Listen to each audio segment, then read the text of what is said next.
नमस्ते विद्यार्थियों। आज से पहले हम हमारे पाठ्यपुस्तक की 13वीं कविता विशेष अध्ययन हेतु जो दी गई है कनुप्रिया, इसके रचयिता है डॉक्टर धर्मवीर भारती। इसका पहला भाग हम देख चुके हैं या प्रसारित कर चुके हैं। इस कविता में कुल मिलाकर 4 सर्ग दिए गए, अध्याय दिए गए। इसमें से हम पहला जो सर्ग है सेतु मैं, इसकी जानकारी हम पहले भाग में, ये पहले एपिसोड में ले चुके हैं। आज हम इसी कविता का कनुप्रिया का दूसरा जो सर्ग है अमंगल छाया, पृष्ठ क्रमांक 73, तो इसमें हम अमंगल छाया ये जो सर्ग है, इसमें कवि ने ये बताया है कि अवचेतन मन में बैठी हुई राधा। अवचेतन मन में इसका मतलब होता है जिसमें चेतना न हो, यानी कि स्मृति न होना। अवचेतन मन में बैठी राधा और कृष्ण तथा चेतनावस्था में बैठी हुई राधा श्री कृष्ण राधा को संबोधित करते हुए कहती है घाट से आते हुए कदम के नीचे पेड़ खड़े कनु को ध्यान मग्न देवता समझ प्रणाम करने, जिस राह से तू लौटती थी बावरी आज उस राह से न लौट। उजड़े हुए कुंज, रौंदी हुई लताएं, आकाश पर छाई हुई धूल, क्या तुझे ये नहीं बता रही कि आज उस राह से कृष्ण की 18 औक्षहिणी सेनाएं युद्ध में भाग लेने जा रही है। आज उस पद से अलग हटकर खड़ी हो बावरी, लता कुंज की ओट, छिपा ले अपने आहत प्यार को। आज इस गांव से द्वारिका की उन्मत्त सेनाएं गुजर रही है। तो हम सिर्फ इतनी पंक्तियां जो अभी मैंने पढ़ी हैं इसके बारे में पहले जानकारी लेते हैं। घाट जो यहाँ बताया गया है, कवि कहते हैं कि अवचेतन मन में बैठी राधा चेतनावस्था में स्थित या बैठी राधा से संबोधित करते हुए कह रही है कि हे राधा, यमुना के घाट से ऊपर आते हुए, यमुना के घाट से ऊपर आते हुए, यमुना नदी का नाम है। यमुना नदी यानी कि हम यमुना हिंदी में बोलते हैं। यमुना नदी के घाट से ऊपर आते समय कदम के पेड़ के नीचे खड़े कनु को, कदम के नीचे खड़े कनु को ध्यान मग्न देवता समझ प्रणाम करने, जिस राह से तू लौटती थी बावरी आज उस राह से न लौट। यानी कि कवि कहते हैं, हे राधा, यमुना के घाट से ऊपर आते समय कदम के पेड़ के नीचे खड़े कनु यानी कि कन्हैया या कृष्ण को देवता समझकर प्रणाम करने के लिए तुम जिस मार्ग से लौटती थी, हे बावरी आज तुम उस मार्ग से होकर मत लौट।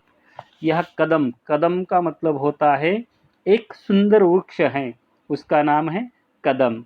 यह दूसरा शब्द है बावरी यानी कि पगली या मूर्ख। राह का मतलब होता है रास्ता या पथ। जब राधा यमुना नदी के तट से या किनारे से या घाट से वापस आते समय पर वापस आती थी, तब उसे कदम के पेड़ के नीचे श्री कृष्ण ध्यानमग्न अवस्था में खड़े देखकर उसे देवता समझकर प्रणाम करने से वो उस राह से लौटती थी। यमुना के घर जाते समय उस राह से लौटती थी। इसलिए कवि कहते हैं कि हे बावरी, आज उस राह से मत लौट। राधा अपने आप से ही कह रहे कि हे बावरी, आज तू उस राह से मत लौट, क्योंकि उजड़े हुए कुंज, कुंज का मतलब होता है वृक्ष के या लताओं से घिरा हुआ जो स्थान होता है, वृक्ष और लताओं से घिरा हुआ जो स्थान होता है उसे कहते हैं कुंज, उजड़े हुए कुंज। और रौंदी हुई लताएं, रौंदी यानी कि पैरों के नीचे कुचली हुई, रौंदी हुई लताएं, आकाश पर छाई हुई धूल, क्या तुझे ये नहीं बता रही कि आज इसी रास्ते से कृष्ण की 18 औक्षहिणी सेनाएं युद्ध में भाग लेने जा रही है। यह पहले एक पुराना परिणाम था गिनने का, जैसे आज हम 100, 100, 1000, लक्ष, करोड़ यानी कि कोटि, ऐसा हम अरब ऐसी गिनती करते। उस समय पर औक्षहिणी ऐसी गिनती की जाती थी। जो श्री कृष्ण की चतुरंगी सेनाएं थी, उस सेनाओं के गिनने का एक परिमाण था, जिसमें 1,09,350 पैदल सैनिक थे और उसी सेना में 65,610 घोड़े थे और घुड़सवार थे। उसी में 21,870 रथ और इतने ही हाथी होते थे।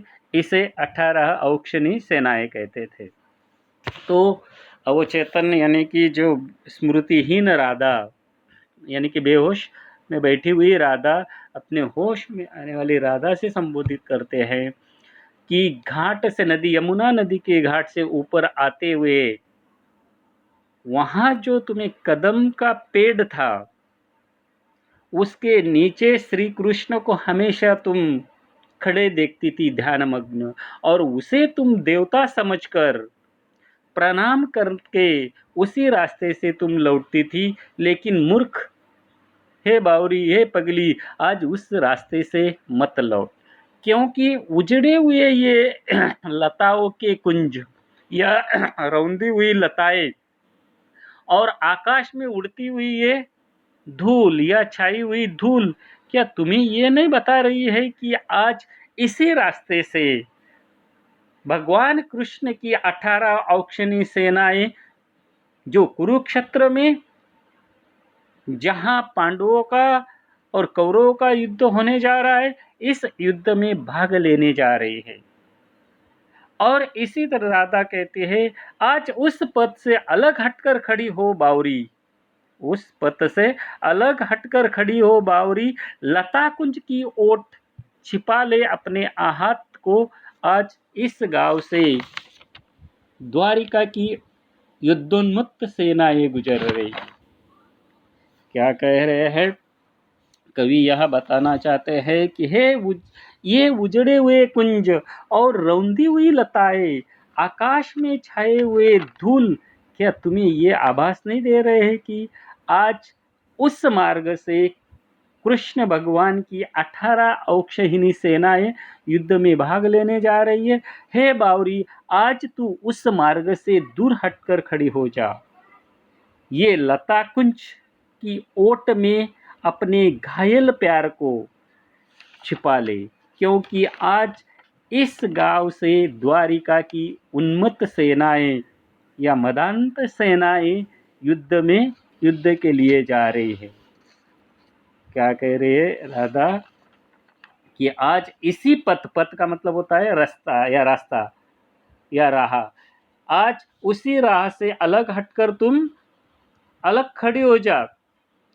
हे बावरी, हे पगली, लता कुंज की ओट में छिप जा, पीछे छिप जा, अपने आप को छिपा ले और छिपा ले अपने आहत प्यार को, और छुपा ले तुम्हारी इस दुखी या घायल हुए प्रेम को, प्यार को, क्योंकि आज इस गांव से द्वारिका की यानी कि भगवान श्री कृष्ण की जो नगरी बनाई थी समुद्र के किनारे द्वारिका, उस द्वारिका की युद्धों में उन्मत्त यानी कि नशे में, युद्ध के लिए नशे में चूर सेनाएं यहाँ से गुजर रही है। गुजरना का मतलब होता है जाना, जा रही है। तो अगली पंक्तियां मैं पढ़ता हूँ, देखिए ध्यान दीजिए। मान लिया कि कनु तेरा सर्वाधिक अपना है, मान लिया कि तू उसके रोम रोम से परिचित है, मान लिया कि ये अगणित सैनिक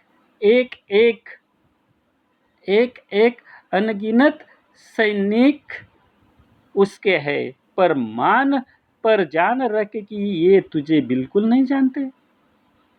पथ से हट जा बावरी, ये अम्र वृक्ष की डाल उनकी विशेष प्रिय थी। तेरे न आने पर सारी शाम इस पर टिक उन्होंने बंसी में बार बार तेरा नाम भरकर तुझे टेरा था। राधा कहती है अपने आप को ही, जो स्मृतिहीन राधा, चेतनहीन स्मृतिहीन राधा जो स्मृति या चेतना युक्त राधा को कह रही है कि मान लिया कि कनु तेरा यानी कि कन्हैया तेरा है, श्री कृष्ण तेरा है। मान लिया कि हे बावरी हे राधा, मैं जानती हूँ कि कन्हैया सबसे अधिक तुम्हारा है, तुम्हारा अपना है। मैं मानती हूँ कि तुम कृष्ण के रोम रोम से परिचित है, यानी कि श्री कृष्ण के अंग अंग से, शरीर के हर एक अंग अंग से परिचित है, एक एक रोम से परिचित है। पर मान लिया कि ये अगणित सैनिक एक एक उसके हैं, पर जान रख कि ये तुझे बिल्कुल नहीं जानते। पथ से हट जा। अगणित का मतलब होता है जिसकी गिनती न की जा सके, उसे अगणित या अनगिनत बोलते हैं। तो हे राधा, मान लिया कि श्री कृष्ण या कन्हैया सबसे अधिक तुम्हारा अपना है। मैं जानती हूँ कि तुम कृष्ण के रोम रोम से परिचित हो। मैं जानती हूँ कि ये असंख्य सैनिक तुम्हारे उनके कन्हैया के ही हैं, पर तू ये जान ले कि ये सैनिक तुझे बिल्कुल नहीं पहचानते। इसलिए हे बावरी, इस मार्ग से तू हट जा, इस मार्ग से तू हट जा। और ये अम्र वृक्ष का मतलब होता है आम का पेड़।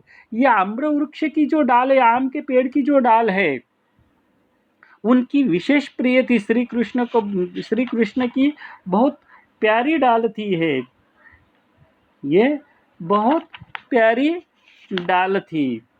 लेकिन हे राधा, आज वो आम की डाल वो बहुत परिचित आम की डाल काट दी जाएगी। आम की डाल ये आम्रवृक्ष की डाल उनकी विशेष प्रिय थी, पर तेरे न आने से ये आम की डाल तुम्हारे कन्हैया की अत्यंत प्रिय थी। जब तक तू यहाँ नहीं आती थी, यानी कि तुम्हारी राह वो देखते थे, लेकिन जब तक तुम नहीं आती थी तो श्री कृष्ण सारी शाम इस डाल पर बैठकर या टिक कर, खड़े होकर बंसी में तेरा नाम भर भर कर तुम्हें टेरा करते थे। टेरना का मतलब होता है पुकारना। तो इस तरह से राधा अपने आप को कह रही है, क्या ये आज तू हे राधा, मैं जानती हूँ कि कनु सबसे अधिक तुम्हारा है, तुम उसके संपूर्ण व्यक्तित्व से परिचित हो। ये सारे सैनिक कनु के हैं, यानी कि कन्हैया के हैं, लेकिन ये तुम्हें नहीं जानते। यहाँ तक कि कनु भी इस समय तुमसे अनभिज्ञ हो गए हैं। यहीं पर तुम्हारे न आने पर सारी शाम आम की डाल का सहारा लिए कनु यानी कि श्री कृष्ण कन्हैया बंसी बजा बजा कर तुम्हें पुकारा करते थे। और आगे देखिए राधा क्या कहती है, आज ये आम की डाल सदा सदा के लिए काट दी जाएगी। आज ये जो अम्र वृक्ष की डाल है, ये हमेशा के लिए काट दी जाएगी, क्योंकि कृष्ण के सेनापतियों के वायु वेगगामी रथों की गगनचुंबी ध्वजाओं में ये नीची डाल अटकती है, और ये पथ के किनारे खड़ा छायादार पावन अशोक वृक्ष आज खंड खंड हो जाएगा। तो क्या यदि ग्रामवासी सेनाओं के स्वागत में यदि ग्रामवासियों ने सेनाओं के स्वागत में तोरण नहीं सजाए, तो ये तो क्या सारा ग्राम नहीं उजाड़ दिया जाएगा? तो राधा कहती है, ये आम की डाल, आज ये आम की डाल सदा सदा के यानी कि हमेशा के लिए काट दी जाएगी।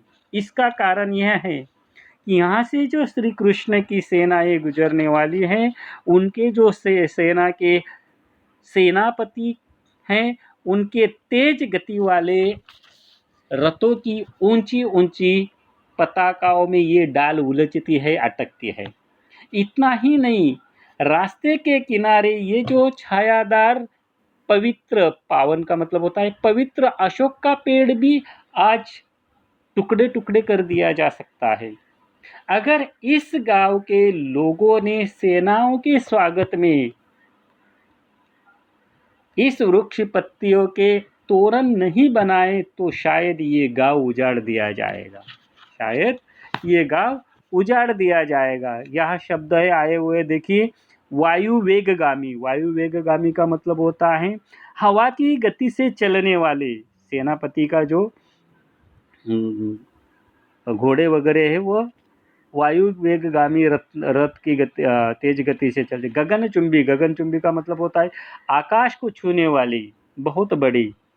यह शब्द है पावन। पावन का मतलब होता है पवित्र, पावन अशोक वृक्ष। खंड, खंड का मतलब होता है टुकड़े। और अगला शब्द है ग्रामवासी। ग्रामवासी का मतलब होता है गांव के लोग, और सिर्फ ग्राम का अर्थ होता है गांव, ग्राम का अर्थ होता है तो गांव। तो राधा कहती है कि अपने आप को, आज ये आम की डाल काट दी जाएगी। कारण यह है कि कृष्ण के सेनापतियों के तेज हवा के गति वाले रथों की ऊंची पताकाओं में ये डाल उलझती है, अटकती है। यही नहीं, पथ के किनारे ये जो खड़ा पवित्र अशोक का पेड़ है, इसको भी टुकड़े टुकड़े कर दिए जाएंगे। तो इसमें आश्चर्य नहीं होना चाहिए, क्योंकि अब ये युद्ध इतना प्रलयंकारी बन चुका है कि सेना के स्वागत में यदि ग्रामवासी उनके स्वागत के लिए अगर तोरण नहीं सजाएंगे तो कदाचित ये गांव भी उजाड़ दिया जाएगा।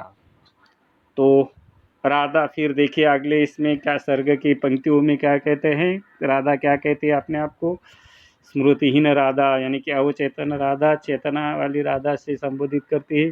दुख क्यों करती है पगली, क्या हुआ जो कनु के ये वर्तमान अपने, तेरे उन तन्मय क्षणों की कथा से अनभिज्ञ हैं। उदास क्यों होती है ना समझ कि इस भीड़ भाड़ में तू और तेरा प्यार नितांत अपरिचित छूट गए हैं। गर्व कर बावरी कौन है जिसके महान प्रिय की 18 औक्षणी सेनाएं हैं। तो यहाँ अरे पगली, राधा कहती है, अरे पगली, दुखी क्यों होती हैं, क्या हुआ यदि आज के कृष्ण तुम्हारे साथ पहले बिताए हुए तन्मयता यानी कि एकाग्रता के या लीन या तन्मय के गहरे क्षणों को भूल चुके हैं। हे राधे, तू उदास क्यों होती है कि इस भीड़ भाड़ में तुम्हें और तुम्हारे प्यार को पहचानने वाला कोई नहीं है। तुम्हारे प्यार को पहचानने वाला कोई नहीं है। राधे, तुम्हें तो गर्व होना चाहिए, क्योंकि किसके महान प्रेमी के पास 18 औक्षणी सेना है, केवल तुम्हारे ही प्रेमी के पास। इस तरह से यहाँ शब्द आए हुए देखिए, तन्मय। तन्मय का मतलब होता है लीन या तल्लीन। अनभिज्ञ, अनभिज्ञ का मतलब होता है अनजान। अनभिज्ञ का मतलब होता है अनजान, अनजान। उसके बाद नितांत शब्द है। नितांत का मतलब होता है बहुत ही अधिक, बहुत या तो अधिक या अत्यंत, अपरिचित, जो जाना पहचाना न हो, अजनबी। इस तरह से बावरी का मतलब होता है पगली या मूर्ख। तो इस तरह से कविता में कवि द्वारा ये राधा जो संबोधित करते हैं, कनुप्रिया, आज के उस डाल वगैरह काट दी जाए। हे कनुप्रिया, कनु के साथ तुमने जो व्यतीत किए हुए तन्मयता के गहरे क्षणों को कनु भूल चुके हैं। इस समय कृष्ण को केवल अपना वर्तमान यानी कि आज का वर्तमान काल अर्थात महाभारत का निर्णायक युद्ध ही याद है। हे कनुप्रिया, आज यदि कृष्ण युद्ध की इस हड़बड़ाहट में तुम और तुम्हारे प्यार से अगर अपरिचित होकर तुमसे दूर चले गए हैं तो तुम्हें उदास नहीं होना चाहिए, क्योंकि हे राधे, तुम्हें तो गर्व होना चाहिए, क्योंकि किसके महान प्रेमी के पास 18 अक्षौहिणी सेनाएं हैं, वह केवल तुम हो। तो यहाँ अवचेतन मन में बैठी राधा चेतना वाली राधा से संबोधित करते हुए कहते हैं, विद्यार्थियों, अगर महाभारत थोड़ी बहुत सुनी होगी या टीवी पर देखी होगी या तो कहीं पढ़ा किसी के इसने महाभारत का अगर कोई आपने पढ़ा होगा तो उसमें राधा और कृष्ण के प्रणय के समय बहुत चर्चित है। और इस पर भी बहुत सारे गीत भी लिखे गए हैं। बहुत गाने में राधा और श्री कृष्ण का वर्णन किया जाता है, उस पर बहुत सारे गीत लिखे हैं। तो इस तरह से यहाँ अमंगल छाया जो अवचेतन में बैठी हुई है राधा, जो इस सर्ग में राधा के दो रूप दिखाई देते हैं, एक राधा के अवचेतन मन में बैठी राधा और कृष्ण तथा चेतनावस्था में स्थित राधा और कृष्ण। या अवचेतन मन में बैठी राधा चेतनावस्था में स्थित राधा को संबोधित करती है। हे राधा, घाट से ऊपर आते समय कदम के नीचे खड़े कनु को तुमने देवता समझ प्रणाम किया है, और यहाँ जाते समय पर तुम उसे ध्यानमग्न श्री कृष्ण को देवता समझ तुमने प्रणाम करने के लिए तू जिस रास्ते आती थी, हे बावरी, अब तू उस रास्ते मत आ, क्योंकि ये उजड़े हुए कुंज लताएं, कुंज रौंदी हुई लताएं, आकाश में उड़े हुए धूल के बगुले तुम्हें नहीं बता रहे कि जिस रास्ते तू आती थी उस रास्ते से महाभारत के युद्ध में भाग लेने के लिए श्री कृष्ण की 18 अक्षौहिणी सेनाएं जाने वाली हैं। आज तू पथ से हट जा, उस लता कुंज की ओट में जिस कनु के कारण तेरा प्रेम व्यथित और दुखी हुआ है, उसे छिपा ले, क्योंकि युद्ध के लिए इसी पथ से द्वारिका की उन्मत्त यानी कि सन की या युद्ध के नशे में चूर सेनाएं जा रही हैं। हे राधा, हे राधे, मैं जानती हूँ कि कनु यानी कि कन्हैया सबसे अधिक तुम्हारा है, तुम उसके संपूर्ण व्यक्तित्व से परिचित हो। ये सारे सैनिक श्री कृष्ण कन्हैया के हैं, लेकिन ये तुम्हें नहीं जानते।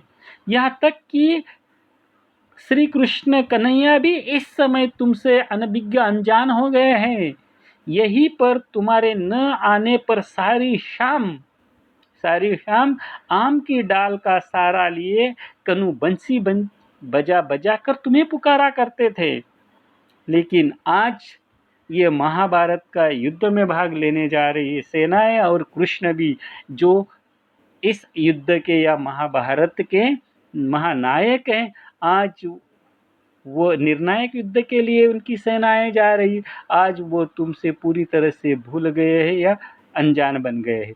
आज वो आम की डाल, जो डाल को का सहारा लिए श्री कृष्ण तुम्हें तुम्हारी याद में या तुम्हें पुकारने के लिए शाम तक बंसी बजाया करते थे, तुम्हें पुकारा करते थे, वही आम की डाल आज काट दी जाएगी। कारण यह है कि इस रास्ते से ही, आम के पेड़ के नीचे से ही कृष्ण के सेनापतियों के तेज गति वाले रथों की ऊंची पताकाओं में ये डाल उलझती है, अटकती है। यही नहीं, पथ के किनारे खड़ा ये पवित्र अशोक पेड़ के भी टुकड़े टुकड़े कर दिए जाएंगे। तो इसमें कोई आश्चर्य नहीं होना चाहिए, क्योंकि अब ये युद्ध इतना प्रलयंकारी भयंकर बन चुका है। सेना के स्वागत में यदि इन गांव वाले लोगों ने तोरण नहीं सजाएंगे और तोरण नहीं सजाएंगे उनके स्वागत के लिए, तो कदाचित हो सकता है ये गांव भी उजाड़ दिया जाएगा। हे कनुप्रिया, हे राधे, कनु के साथ, कन्हैया के साथ तुमने जो व्यतीत किए हुए तन्मयता, एकाग्रता या लीन या तन्मय के गहरे क्षणों को कृष्ण यानी कि कन्हैया भूल चुके हैं। इस समय कृष्ण को केवल अपना वर्तमान काल अर्थात इस महाभारत का निर्णायक युद्ध की याद है। हे कनुप्रिया, आज आज हे कनुप्रिया, आज यदि कृष्ण युद्ध की इस हड़बड़ाहट में तुम्हें और तुम्हारे प्यार से अगर अपरिचित होकर तुमसे दूर चले गए हैं, तो तुम्हें उदास नहीं होना चाहिए। हे राधे, तुम्हें तो गर्व होना चाहिए, क्योंकि किसके महान प्रेमी के पास ऐसी 18 औक्षणी सेनाएं हैं? वो सिर्फ केवल तुम हो, और क्योंकि तुम्हारे प्रेमी के पास, तुम्हारे कन्हैया के पास 18 औक्षणी सेनाएं हैं जो महाभारत के महानायक हैं।